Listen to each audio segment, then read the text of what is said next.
أعوذ بالله من الشيطان الرجيم. بسم الله الرحمن الرحيم. الحمد لله رب العالمين، والصلاة والسلام على أشرف الأنبياء والمرسلين وعلى آله وصحبه أجمعين. رب اشرح لي صدري ويسر لي أمري واحلل عقدة من لساني يفقهوا قولي. سبحانك لا علم لنا إلا ما علمتنا إنك أنت العليم الحكيم. ولا حول ولا قوة إلا بالله العلي العظيم. Assalamualaikum warahmatullahi ta'ala wabarakatuh. Apa khabar belajar semua? Alhamdulillah. Pertama kali kita kena banyak syukur kepada Allah Subhanahu wa ta'ala, yang mana Allah Subhanahu wa ta'ala mempelihara nyawa kita, kita boleh berjumpa lagi pada hari ini. Hari ini berjumpa dengan saya seperti biasa, saya Kru Ahmad. Hari ini Kru Ahmad akan mengajar dalam wicah bahasa Melayu dalam tajuknya kata tanya. Sebelum kita nak masuk pada tajuk kita, marilah pelajar kita baca doa supaya mudah faham dan juga berkat dalam pengajian kita. Bismillahirrahmanirrahim. Rabbi shrah li sadri wa yassir li amri wahlul 'uqdatam min lisani yafqahu qawli. Rabbana atina fid dunya hasanah wa fil akhirati hasanah wa qina adzaban nar. Amin ya rabbal alamin. Alhamdulillah, hari ini kita akan mengaji wicah bahasa Melayu dalam tajuknya ayat tanya. Penggunaan kata tanya dalam ayat tanya. Soalan, apakah kata tanya? Kata tanya ialah perkataan yang digunakan untuk bertanya sesuatu. Kata tanya diikuti oleh kah apabila digunakan di awal ayat. Kata tanya boleh digunakan di awal ayat, di tengah ayat atau di akhir ayat. Kata tanya iaitunya perkataan untuk kita nak guna apabila kita nak tanya. Seperti kita nak tanya nama, kita nak tanya tempat, atau kita nak tanya sesuatu, perkara yang kita nak tahu.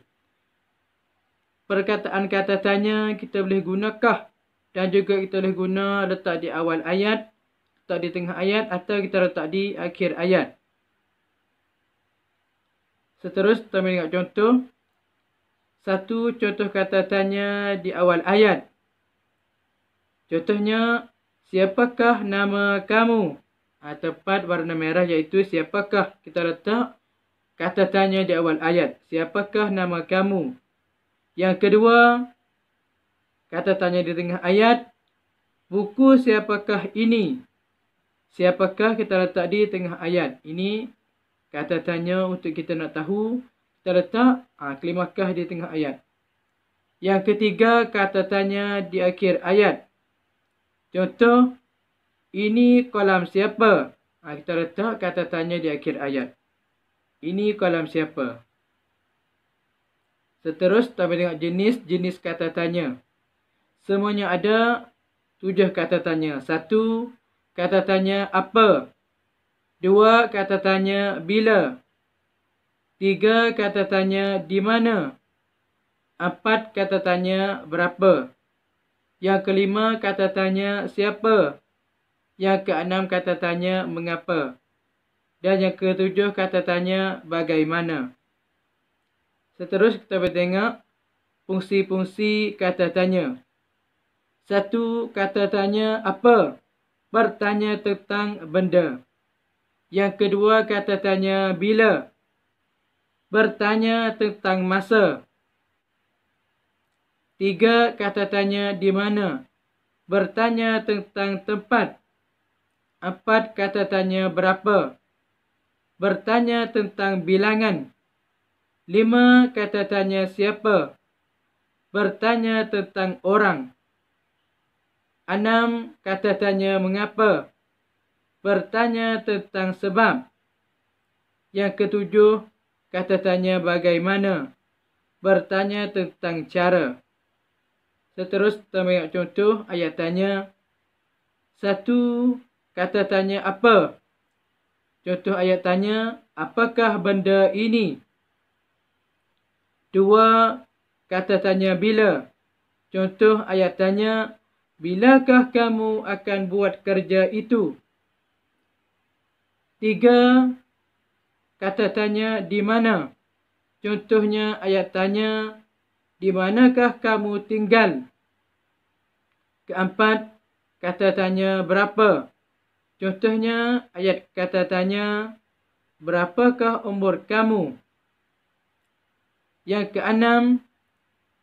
Kata tanya mengapa? Contoh ayat tanya, mengapakah kamu tidak makan pagi? Yang 7. Kata tanya bagaimana? Contoh ayat tanya, bagaimanakah rupa kuda? Ini adalah contoh-contoh ayat kata tanya apabila kita nak tanya sesuatu perkara. Hari ini tak ada latihan, maka hari ini sekadar dulu sahaja. Kalau ada salah-salah harap maaf, kita bertemu lagi pada minggu depan. Assalamualaikum warahmatullahi taala wabarakatuh.